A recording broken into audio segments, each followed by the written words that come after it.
Hello everyone, welcome back to the channel. आज इस video में हम अपना नेक्स्ट टॉपिक पढ़ने वाले हैं और आज का हमारा जो टॉपिक है वो है हिस्ट्रियोनिक पर्सनालिटी डिसऑर्डर।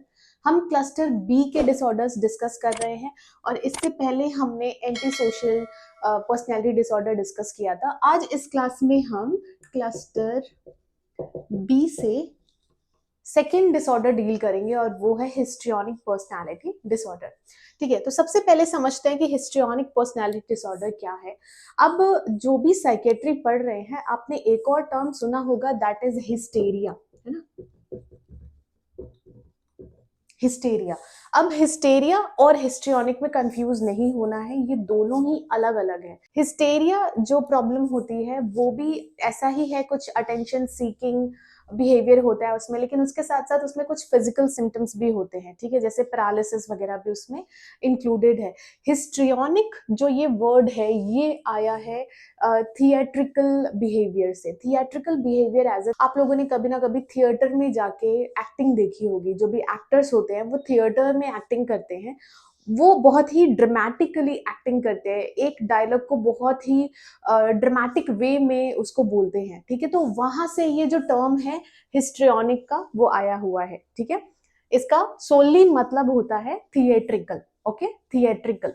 ओके, और हिस्टेरिया जो है ये टर्म किससे आया है? ये आया है ओवरीज से। ठीक है, ओवरीज से आया है हिस्टेरिया टर्म और इसका मतलब होता था अटेंशन सीकिंग या फिर कुछ फिजिकल सिम्टम्स वाले प्रॉब्लम्स। ठीक है, तो आज हमें इसे नहीं पढ़ना है, आज हम सिर्फ हिस्ट्रियोनिक पर्सनालिटी डिसऑर्डर पढ़ेंगे।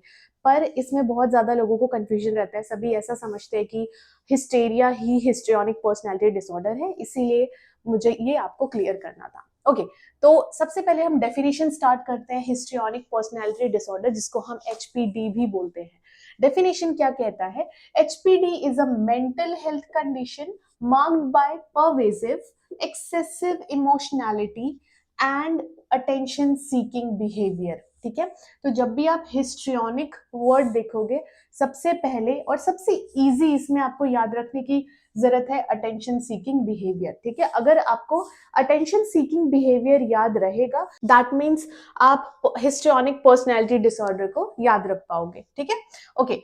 अटेंशन सीकिंग बिहेवियर के साथ साथ क्या है? Causing individuals to be uncomfortable when not the center of attention, use appearance to draw focus, have rapidly shifting, shallow emotions, speak dramatically, and often misperceive relationships as more than they are. ठीक है, leading to impaired social functioning and potentially depression. Okay, अब ये definition में आप देख सकते हो, इस डेफिनेशन में बहुत सारे सिम्टम्स भी इंक्लूड हो चुके हैं। ठीक है, तो आप ये जो चीजें लिखी हुई हैं इसको आप साइन एंड सिम्टम में भी यूज कर सकते हो, मतलब क्लिनिकल मैनिफेस्टेशन में भी आप यूज कर सकते हो। ये क्या बोल रहा है? सबसे पहले तो जो हिस्ट्रियोनिक पर्सनालिटी डिसऑर्डर होता है वो एक मेंटल हेल्थ कंडीशन है। ठीक है, फिजिकल हेल्थ कंडीशन नहीं है। मेंटल हेल्थ कंडीशन का मतलब क्या है? ये जो भी प्रॉब्लम्स हो रही है वो आपको दिखेंगी नहीं, वो इंटरनल मेंटल इश्यूज है, वो फिजिकल इश्यूज नहीं है कि आपने ईसीजी करवा लिया या फिर आपने एक्सरे करवा लिया तो वो आपको दिख जाएगा। ठीक है, दूसरा क्या लिखा हुआ है? परवेसिव। परवेसिव का क्या मतलब होता है कि ये कांस्टेंट है, ये ऐसा नहीं है कि किसी एक के साथ अच्छा है किसी एक के साथ खराब है, ऐसा नहीं है, सिलेक्टिव नहीं है ये हर एक किसी के साथ सेम बिहेवियर होता है इनका। दूसरी चीज, excessive emotionality and attention seeking behaviour. इनका बिहेवियर कैसा है?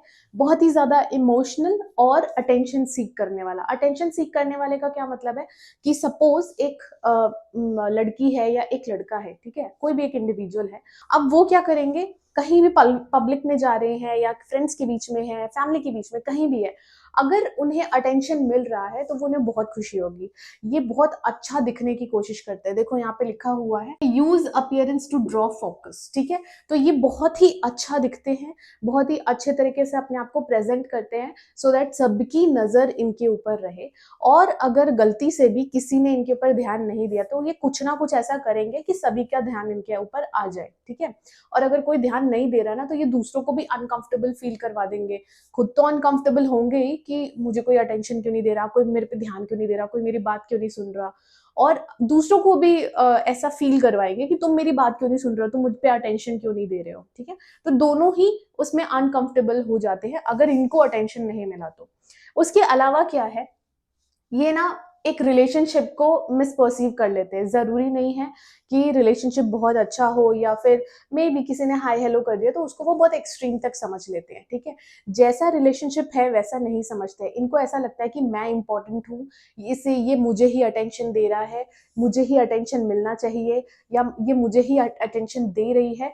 तो ये इनका नेचर ही होता है कि रिलेशनशिप्स को ये बहुत ज़्यादा समझ लेते हैं, जितने वो होते नहीं है उतना वो समझ लेते हैं। उसके अलावा बहुत सारे यहाँ पे और भी क्लिनिकल मैनिफेस्टेशंस हैं, जैसे कि आपने यहाँ पे देखा होगा रैपिडली शिफ्टिंग शैलो इमोशंस, ठीक है। इमोशंस का इनका कुछ पता नहीं होता, ये बहुत ही जल्दी इनके इमोशंस जो हैं वो चेंज हो जा रहे हैं। उसके अलावा एक ड्रामेटिक वे में बात करते हैं, जैसे मैंने बोला ना थिएट्रिकल वे में, थिएट्रिकल वे एज इन जैसे हम डायलॉग्स बोल रहे हो वैसे ये बात करते हैं जैसे ये डायलॉग्स बोल रहे हो, ठीक है। उसके अलावा क्या है, leading to impaired social functioning. अब ये ऐसे रहेंगे ना तो किसी के साथ अच्छे से बात नहीं हो पाएगी, क्योंकि ऑल द टाइम कोई किसी को अटेंशन नहीं दे सकता। आप अगर पब्लिक में हो या फिर आप अपने फैमिली मेंबर में हो, मे बी उस दिन किसी और का बर्थडे है, उसको अटेंशन दे रहे हो तो उन्हें बुरा लगेगा, वो कुछ ना कुछ ऐसा प्रॉब्लम क्रिएट कर देंगे कि सबको उस पे अटेंशन देना पड़ेगा। तो ये क्या होता है ना, ये बाद में थोड़ा प्रॉब्लम क्रिएट करना शुरू कर देता है हर एक रिलेशनशिप में, ठीक है। उसके अलावा क्या है, पोटेंशियली डिप्रेशन। अगर इन पे ध्यान किसी ने नहीं दिया तो ये डिप्रेशन में भी जा सकते हैं, ठीक है। तो ये तो था अबाउट हिस्ट्रियोनिक पर्सनालिटी डिसऑर्डर। आप इसको इजी वे में याद रखना हो तो सिर्फ इतना याद रखो कि जो हिस्ट्रियोनिक पर्सनालिटी डिसऑर्डर है ये एक्सेसिव अटेंशन सीकिंग बिहेवियर इनका होता है, और अगर इनको कोई अटेंशन नहीं देगा तो ये खुद भी अनकंफर्टेबल हो जाएंगे, परेशान हो जाएंगे और ये दूसरों को भी परेशान करेंगे, ठीक है। ओके, नेक्स्ट आता है, it typically emerges in early adulthood with unclear causes but potential link to genetics और चाइल्डहुड एक्सपीरियंस, ठीक है। यहाँ पे आप ट्रॉमा भी लिख सकते हो, मतलब जो चाइल्डहुड ट्रॉमास होते हैं उसके बाद भी ये हो सकता है, ठीक है। तो इसका क्या मतलब है कि ये शुरू कब हो रहा है, अर्ली एडल्टहुड में, ठीक है।